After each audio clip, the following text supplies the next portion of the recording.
तो आज हमारी जो है मोस्ट प्रोबेबली लास्ट वीडियो होगी इस चैप्टर की, जिसके अंदर हम जो है वो कवर करेंगे एक तो हमारी एपोप्टोसिस जो कि हमारे पास है प्रोग्राम सेल डेथ, और दूसरा हम सेलुलर एडेप्टेशंस को कवर करेंगे। ठीक है, अब देखो हमारे पास जो एपोप्टोसिस होता है ना, वो हमारे पास क्या होता है, प्रोग्राम सेल डेथ होती है। इसके अंदर क्या होता है, इसके अंदर ये जो है वो हो सकती है फिजियोलॉजिकल भी हो सकती है और ये जो है वो पैथोलॉजिकल भी हो सकती है। इसमें क्या होता है, इसमें ये होती है बॉडी की सुसाइडल डेथ, ये बॉडी की बेनिफिट के लिए होती है। ठीक है, यहाँ पे बॉडी को बेनिफिट मिलता है। ठीक है, और यहाँ पे कोई भी इन्फ्लेमेशन नहीं होती।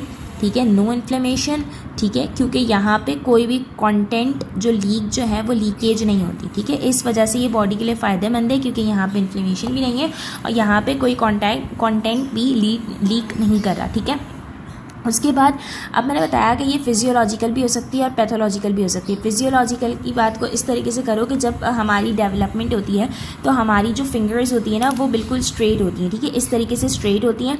फिर उसके बाद यहाँ पे एम्ब्रियोजेनेसिस होती है, तो इस तरीके से यहाँ पे हमारे सेल्स की जो है वो ब्रेक डाउन होती है और फिर ये जो हमारी जो लाइंस बनी हुई है ना, ये इस तरीके से लाइंस बनती हैं। ठीक है, इसको हम कहते हैं एम्ब्रियोजेनेसिस। ठीक है, तो एम्ब्रियोजेनेसिस में हमारे लिए फ़ायदेमंद है। अगर ये हमारे लिए अगर ये एम्ब्रियोजेनेसिस नहीं होती तो हमारी ये जो फिंगर्स के ऊपर जो लाइंस बनी हुई हैं तो वो नहीं होती। ठीक है, दूसरा हमारे पास जो है वो अगर इसकी पैथोलॉजिकल की बात करें, ठीक है, तो अगर ये पैथोलॉजिकल के अगर हमारे डीएनए के अंदर बहुत ज़्यादा एपोप्टोसिस हो गई तो डीएनए डैमेज हो जाएगा, या प्रोटीन मिसफोल्डेड हो गई तो डैमेज हो जाएगा। मतलब एक तरीके से ये बहुत रेयर कंडीशंस में होता है, लेकिन ज़्यादातर जो है ये हमारे फ़ायदेमंद के लिए ही होती है। ठीक है, उसके बाद इसकी पैथोजेनेसिस यानी कि एक तरीके से इसका मैकेनिज़्म समझो कि इस तरीके से मैकेनिज़्म कैसे होता है। हमारे पास जो है इसके लिए दो पाथवे होते हैं, इंट्रिंसिक और दूसरा इसका पाथवे होता है एक्सट्रिंसिक। सही है, ये दोनों पाथवे एक जगह पे आके मिलते हैं। ठीक है, अब ये कैसे मिलते हैं, ये कैसे होता है, तो हम उसको करते हैं। ठीक है, देखो हमारे पास जो है स्टिमुलस आया, ठीक है, कि बॉडी के अंदर जो है अब हमें एपोप्टोसिस करानी है। तो सबसे पहले क्या होगा कि जो ग्रोथ फैक्टर्स होंगे ना वो कम हो जाएंगे। ठीक है, ग्रोथ फैक्टर कम होना शुरू हो जाएंगे। ठीक है, जब ग्रोथ फैक्टर कम होना शुरू होंगे तो हमारे पास एक ग्रोथ फैक्टर वो है सेंसर है BCL3 सेंसर। ठीक है, सॉरी BCL3 नहीं, BH3 सेंसर। BH3 सेंसर ये सेंस करेगा कि हमारी बॉडी के अंदर ग्रोथ फैक्टर जो है वो कम होना शुरू हो गए, तो वो किसको एक्टिवेट करेगा, BCL2 को एक्टिवेट करेगा। ठीक है, सही, BCL2 को एक्टिवेट करेगा। समझ आया। सबसे पहले हमारी बॉडी के अंदर स्टिमुलस आया कि हमारी बॉडी के अंदर जो है वो ग्रोथ फैक्टर कम हो गई है। जब ग्रोथ फैक्टर कम हो गई है तो हमारे पास जो है BH3 उसको सेंस करेगा। सही है, BH3 सेंस करेगा तो वहाँ पे BCL2 एक्टिवेट होगा। जब BCL2 एक्टिवेट होगा तो वो BAX और BAK को एक्टिवेट करेगा, बैक्स और बैक। ठीक है, इन दोनों को एक्टिवेट करेगा तो क्या होगा, माइटोकॉन्ड्रिया जो है वो सेल्यूलर एपोप्टोटिक बॉडीज़ बनाना शुरू करेगी। माइटोकॉन्ड्रिया सेल्यूलर एपोप्टोटिक बॉडीज़ बनाना शुरू करेगी। सही, उसके बाद हमारे पास क्या होगा, कैस्केड 9 शुरू होगा। थोड़ा सा मुश्किल है, हमें इतनी डिटेल याद नहीं करनी, बस सिर्फ इतना इसके अंदर याद करना है कि हमारे पास स्टिमुलस रिलीज़ हुआ तो हमारे पास जो है वो ग्रोथ फैक्टर स्टिमुलेट हुआ। ग्रोथ फैक्टर स्टिमुलेट हुआ तो हमारे पास माइटोकॉन्ड्रिया ने, ये वाली बात को छोड़ दो। ठीक है, कि हम ग्रोथ फैक्टर डिक्रीज़ हुआ तो BH3 ने उसको सेंस किया। BH3 सेंस करने के बाद माइटोकॉन्ड्रिया ने वहाँ पर एपोप्टोटिक बॉडीज़ बनाई। उसके बाद कैस्केड 9 एक्टिवेट हुआ। कैस्केड 9 जो है वो दो चीज़ों को एक्टिवेट करेगा, एक एक्टिवेट करेगा एंडोन्यूक्लियसिस को और दूसरा वो एक्टिवेट करेगा साइटोस्केलेटन को। ठीक है, साइटोस्केलेटन।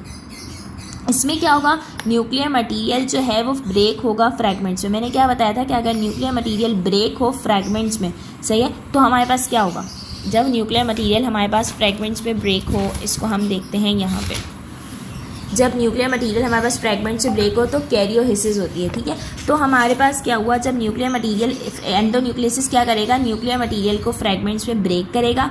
ठीक है, और जो साइटोस्केलेटन है ना वो क्या करेगा, वो हमारे पास ब्रेक डाउन कराएगा सेल की। सही है, साइटोस्केलेटन सेल की ब्रेक डाउन कराएगा। मैंने पहले ही बताया था कि हमारे पास साइटोस्केलेटन होता है, वो बेस होती है जिसके ऊपर सेल खड़ा होता है। अब बॉडी को पता है, अब हमारी बॉडी के अंदर एक नॉर्मल सेल बनना शुरू है। अब बॉडी को उसका काम क्या है, उसको स्टॉप कराने के, बस कितने सेल और बनेंगे। तो वो क्या करेगा, वो स्टिमुलस आएगा कि जो है बॉडी के अंदर ग्रोथ फैक्टर कम हो गया है। जब बॉडी के अंदर ग्रोथ फैक्टर कम हो गया है तो BH3 उसको सेंस करेगा। BH3 सेंस करने के बाद माइटोकॉन्ड्रिया जो है वो एपोप्टोटिक बॉडीज़ बनाएगी। माइटोकॉन्ड्रिया जब एपोप्टोटिक बॉडीज़ बनाएगी तो कैस्केड 9 इंक्रीज़ होगा। जब कैस्केड 9 इंक्रीज़ होगा तो हमारे पास दो चीज़ होंगी, एक होगी एंडोन्यूक्लियस, दूसरा होगा साइटोस्केलेटन। एंडोन्यूक्लियस क्या करेगा कि न्यूक्लियर मेम्ब्रेन से उसको ब्रेक कर पाएगा कि बस अब बहुत न्यूक्लियर मेम्ब्रेन बन गई, न्यूक्लियस बन गया, अब सब काम हो गया है, अब बस सबको ख़त्म करना है। तो सबको ख़त्म करने के लिए सबको तोड़ना पड़ेगा, तो न्यूक्लियर मेम्ब्रेन फ्रेगमेंट से ब्रेक होगा, साइटोस्केलेटन का सेल ब्रेक डाउन होगा और हमारे पास, ठीक है, ये दोनों मिलके एक एपोप्टोटिक बॉडी बना लेंगी। ठीक है, मतलब समझो कि एपोप्टोटिक बॉडी मतलब कि इसको मैं इस तरीके से समझाऊं कि हमारे पास जो है ग्रोथ फैक्टर कम हुआ। ठीक है, ग्रोथ फैक्टर कम हुआ तो स्टिमुलस आया, ग्रोथ फैक्टर कम हुआ, ग्रोथ फैक्टर कम होने के बाद माइटोकॉन्ड्रिया ने एपोप्टोटिक बॉडी बनाई। माइटोकॉन्ड्रिया ने जब एपोप्टोटिक बॉडीज़ बनाई, ठीक है, एपोप्टोटिक बॉडी, तो हमारे पास क्या हुआ, कैस्केड 9 रिलीज, कैस्केड 9 स्टिमुलेट हुआ। जब कैस्केड 9 रिलीज़ हुआ तो उन्होंने क्या किया, एंडोन्यूक्लियसिस किया, न्यूक्लियस के अंदर जितनी भी फ्रैगमेंट्स थे उसको ब्रेक किया, फ्रैगमेंट्स बने। ठीक है, और उसके बाद जो है साइटोस्केलेटन क्या हुआ, साइटोस्केलेटन की ब्रेक डाउन हो गई। साइटोस्केलेटन की जब ब्रेक डाउन हुई ना, तो इसका जो भी कचरा था ना, ये जो कचरा, ये सारा एक समझो थैले के अंदर जमा हो गया। उस थैले को हम क्या कहते हैं, एपोप्टोटिक बॉडी।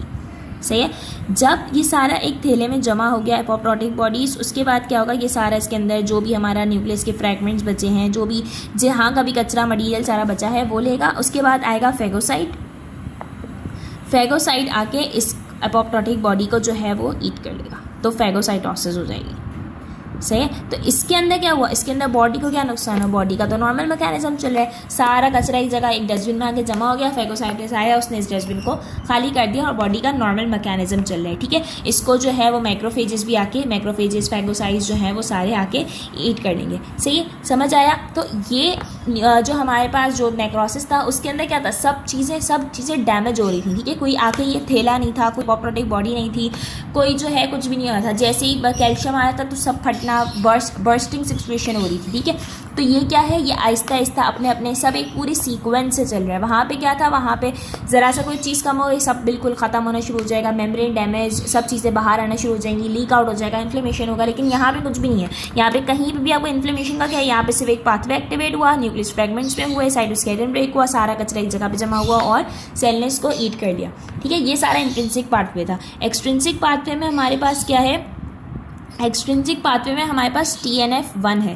यहाँ पे हमारे पास BH3 और BH3 और BCl2 था ना शायद, हाँ, यहाँ पे TNF1 है। ये क्या करेगा, लिगैंड के साथ इंटरैक्ट करेगा।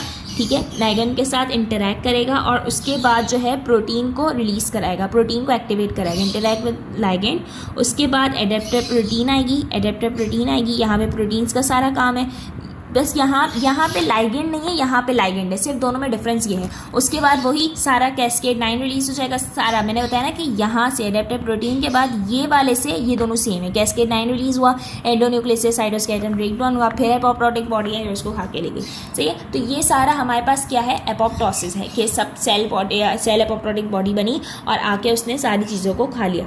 ठीक है, ये हमारा जो था वो था हमारा एपोप्टोसिस। ठीक है, अब हम थोड़ा जो है वो एपोप्टोसिस और जो है हमारे पास क्या है, नेक्रोसिस, ठीक है, उसके अंदर हम थोड़ा सा डिफरेंस कर लेते हैं ताकि हमें थोड़ा सा रिवाइंड हो जाए कि हमें क्या क्या करना था। ठीक है, हमारे पास जो सबसे पहले हम रिवर्सिबल और इरिवर्सिबल की बात करते हैं। ठीक है, रिवर्सिबल में हमारे पास क्या था कि जो है स्वेलिंग हो रही थी, ब्लैबिंग हो रही थी। ठीक है, ब्लैबिंग हो रही थी, क्लम्पिंग हो रही थी। ठीक है, सारे क्लम्प्स बनना शुरू हो गए थे। ठीक है, और क्या कहते हैं, वही माइटोकॉन्ड्रिया वाला सारा था। जबकि जो इरिवर्सिबल इंजरी थी उसके अंदर क्या होता, बर्स्टिंग हो रही थी, मेम्ब्रेन पूरी रप्चर हो रही थी। ठीक है, उसके अलावा जो है इसके अंदर सारा नेक्रोसिस वाला पार्ट याद करो कि उसके अंदर जो हमारे पास कोएगुलेटिव था उसके अंदर हमारे न्यूक्लियस के अलावा सब डैमेज हो रहा था तो उसके अंदर, और उसके अलावा जो हमारे पास उसके अंदर लिक्विफेक्टिव था उससे पस फॉर्मेशन हो रही थी तो सबको इफेक्ट कर रहा था। उसके अलावा लाइसोसोमल एंजाइम्स रिलीज हो रहे थे तो उससे जो है हमारे पास क्या हो रहा था, सब चीज़ें डैमेज होना शुरू हो जाएंगी। और उसके अलावा कैरियोहिसिस हो रहा था, पाइकोनोसिस हो रहा था और कैरियोलाइसिस हो रहा था। ये सारी चीज़ें हमारे पास रिवर्सिबल और इरिवर्सिबल, ठीक है। उसके बाद हमारे पास जो है एपोप्टोसिस और नेक्रोसिस है, ठीक है। एपोप्टोसिस के अंदर हमारे पास क्या हो जाता, हमारे पास जो है एपोप्टोटिक बॉडी होती थी, ठीक है। एपोप्टोटिक बॉडी होती थी और ये है प्रोग्राम सेल डेथ, ठीक है। प्रोग्राम सेल डेथ है और इसके अंदर जो है हमारे पास नो इन्फ्लेमेशन होती है और हमारे पास जो सब चीज़ें जो हैं वो इंटैक्ट रहती है, मतलब स्किन के अंदर कोई भी मसला नहीं होता, मेम्ब्रेन जो है वो इंटैक्ट रहती है। और उसके अंदर जो है हमारे पास क्या कहते हैं, स्वेलिंग जो है, जो हमारे पास नेक्रोसिस होती है उसके अंदर हमारे पास स्वेलिंग आती है। उसके अंदर हमारे पास मेम्ब्रेन जो है वो ब्रेक हो जाती है। जब मेम्ब्रेन ब्रेक होती है तो कंटेंट क्या होता है, लीक आउट होता है। जब कंटेंट लीक आउट होता है तो सारी ये पैथोलॉजिकल कंडीशंस हैं, ठीक है। और ये अनप्रोग्राम्ड होती है और इससे जो उसके आसपास के एडजेसेंट जो सेल्स होते हैं उन पे भी इफेक्ट आता है, ठीक है। जबकि यहाँ पे क्या है, सब चीज़ें एक जगह पे पैक हो रही है, उससे आगे पीछे किसी का कोई मसला नहीं आ रहा। तो ये था हमारा जो है वो एपोप्टोसिस और नेक्रोसिस। अब हम थोड़ा सा आते हैं इसका थ्योरी पे। यही प्रोग्राम सेल डेथ है। Cell commit suicide in a controllable way, clean up is easy, no damage to surrounding tissue, protein call caspases, वो पूरा मैंने आपको पाथवे बता दिया, ठीक है। और उसके अलावा हमारा न्यूक्लियस भी डिस्ट्रॉय होता है, फ्रेगमेंट्स में कवर होता है। उसके अलावा जो है हमारे पास मैक्रोफेजेस आते हैं और उसको उठा के खा लेते हैं। उसके अलावा नेक्रोसिस से डिफरेंस क्यों है, क्योंकि यहाँ पे श्रिंकेज होती है, स्वेलिंग नहीं होती और इन्फ्लेमेशन नहीं होती, ठीक है। उसके अलावा हमारे पास सेलुलर एडेप्टेशन है। सेलुलर एडेप्टेशन में हमारे पास क्या होता है कि मैंने बताया था कि हमारी बॉडी अगर अडेप्ट कर लेती है तो वो जो है एडेप्टेशन में जाती है और अगर अडेप्ट नहीं करती तो रिवर्सिबल और इरिवर्सिबल में जाती है। तो यहाँ पे एडेप्टेशन का प्रोसेस है। एडेप्टेशन हमारे पास 4 किस्म की होती है, हाइपरट्रॉफी, हाइपरप्लेजिया, एट्रॉफी और मेटाप्लेजिया और डिस्प्लेजिया, 5 टाइप की होती है, ठीक है। अब हमारे पास जब हाइपरट्रॉफी होती है, ठीक है, तो हाइपरट्रॉफी में क्या होता है, साइज इंक्रीज होता है, ठीक है, साइज इंक्रीज। अब ये जो है ये पैथोलॉजिकल भी हो सकती है और ये फिजियोलॉजिकल भी हो सकती है, ठीक है। फिजियोलॉजिकल के अंदर क्या होगा कि अगर हमने जो है वो एक्सरसाइज की है तो मसल की ग्रोथ हो गई, तो मसल का साइज़ इंक्रीज़ हो गया, तो ये हमारे पास क्या है, हाइपरट्रॉफी, साइज़ इंक्रीज़। लेकिन अगर जो हम इसको वो करते हैं पैथोलॉजिकल के हिसाब से देखते हैं, अगर हम इसको पैथो के हिसाब से लिंक करें तो इसमें देखो हमारे पास क्या होता है, अगर हमारा जो है वो बीपी इंक्रीज़ हुआ, ठीक है, तो हमारी बॉडी के अंदर जो है वो प्रेशर भी इंक्रीज़ होगा। जब प्रेशर इंक्रीज़ होगा तो लेफ्ट वेंट्रिकल जो ब्लड को पुश कर रही है उसका प्रेशर भी इंक्रीज़ होगा, ठीक है, उसका काम भी इंक्रीज़ होगा।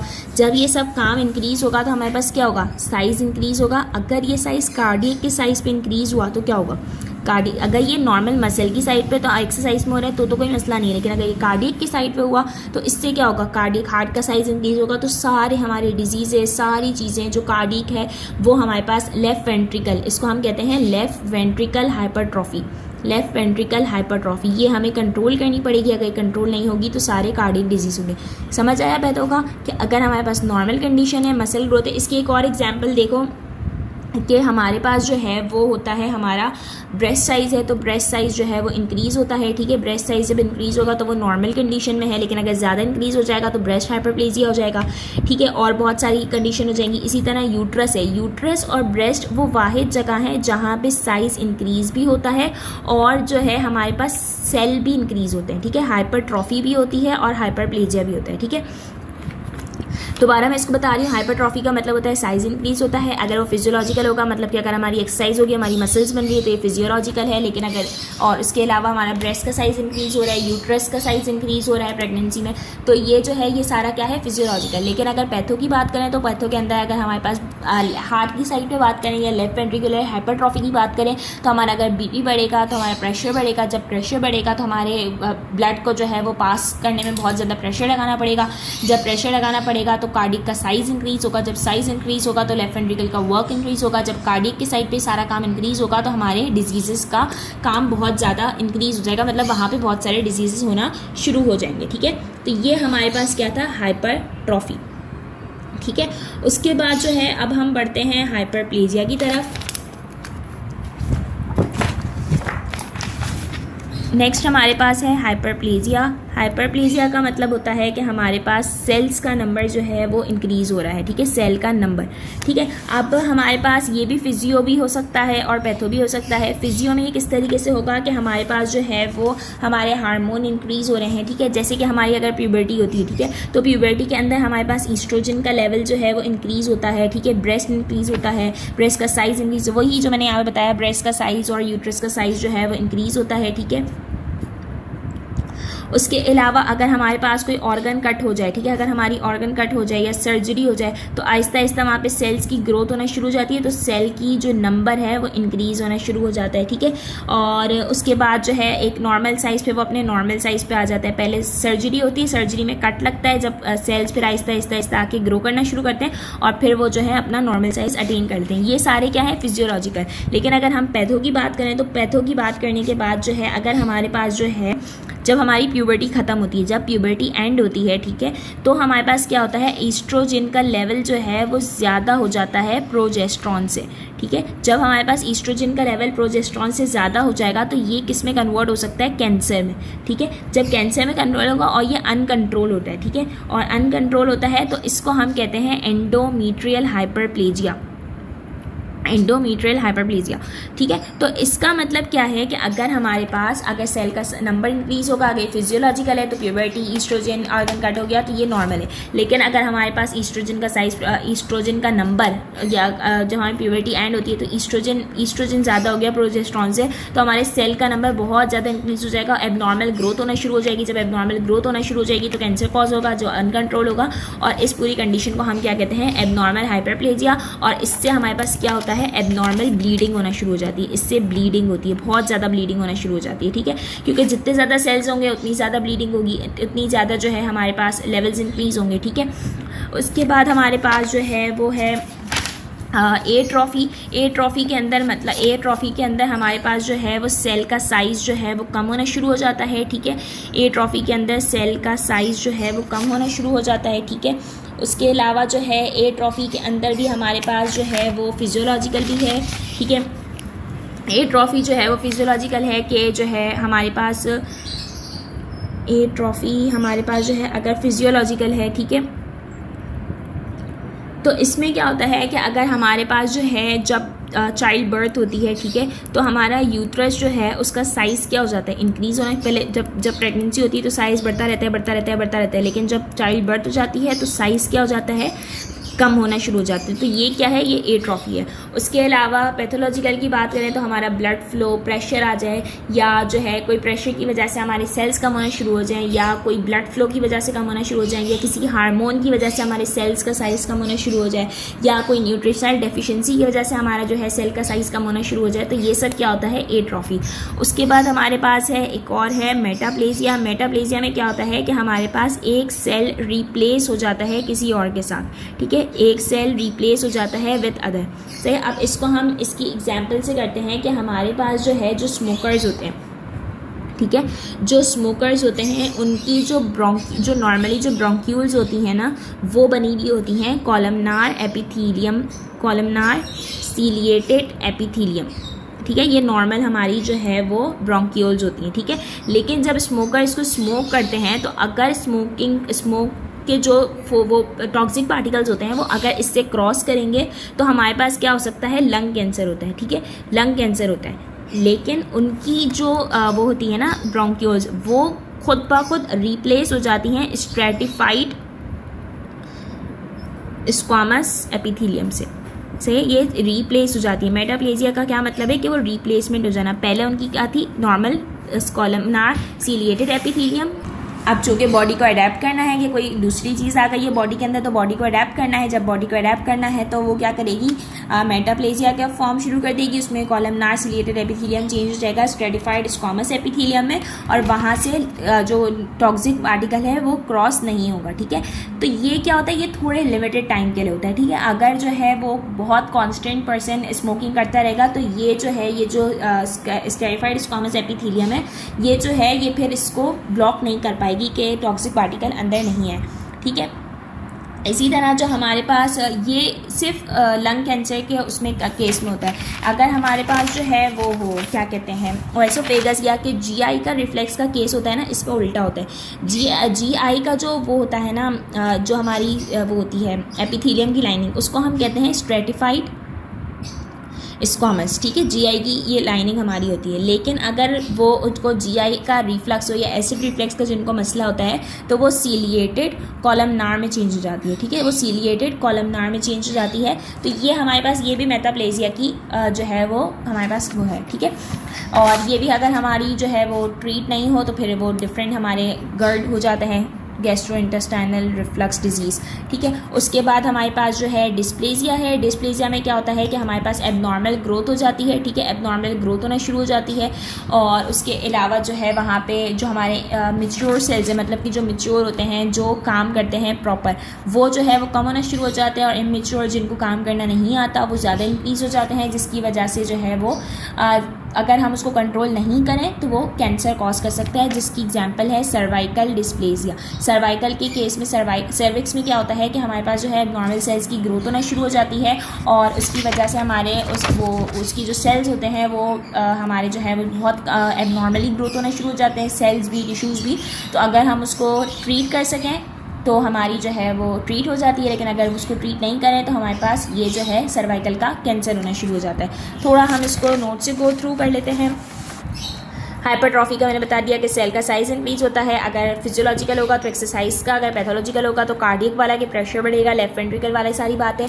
उसके अलावा हाइपरप्लेजिया है तो नंबर ऑफ सेल इंक्रीज होंगे, अगर फिजियोलॉजिकल होगा तो ब्रेस्ट और एंडोमेट्रियल ग्रोथ, और अगर पैथोलॉजिकल होगा तो इसके अंदर एबनॉर्मल ब्रीदिंग। मैंने वही बताया कि जब प्यूबर्टी खत्म हो जाती है तो ईस्ट्रोजन ज़्यादा हो जाता है प्रोजेस्टेरॉन से, तो इससे क्या होता है अल्टीमेटली एबनॉर्मल ब्लीडिंग हो जाती है। उसके बाद हमारे पास है एट्रॉफी, सेल का साइज कम होना। उसके अलावा मैंने बताया कि यूट्रस जो है वो श्रिंक हो जाता है चाइल्ड बर्थ के बाद। उसके अलावा पैथोलॉजिकल में हमारे पास जो है ब्लड फ्लो कम हो जाए, या हमारे पास हार्मोन्स कम हो जाए, या जो है हमारे पास नर्व का कोई डैमेज आ जाए, या मसल का वेस्ट आ जाए, तो ये सब क्या होता है पैथोलॉजिकल कंडीशंस होती हैं। उसके अलावा मेटाप्लेजिया है, उसके अंदर क्या होता है एक सेल रिप्लेस हो जाता है अदर से, जैसे मैंने बताया स्मोकर के केस में सीलिएटेड जो है वो स्ट्रेटिफाइड से चेंज हो जाता है, जबकि गर्ड के अंदर स्क्वेमस कॉलमनार से चेंज हो जाता है। उसके अलावा जो है डिस्प्लेजिया है, नॉर्मल ग्रोथ हो जाती है सेल की, इसमें वही के मेच्योर सेल कम हो जाते हैं, मेच्योर सेल ज़्यादा हो जाते हैं और कैंसर को लीड करता है।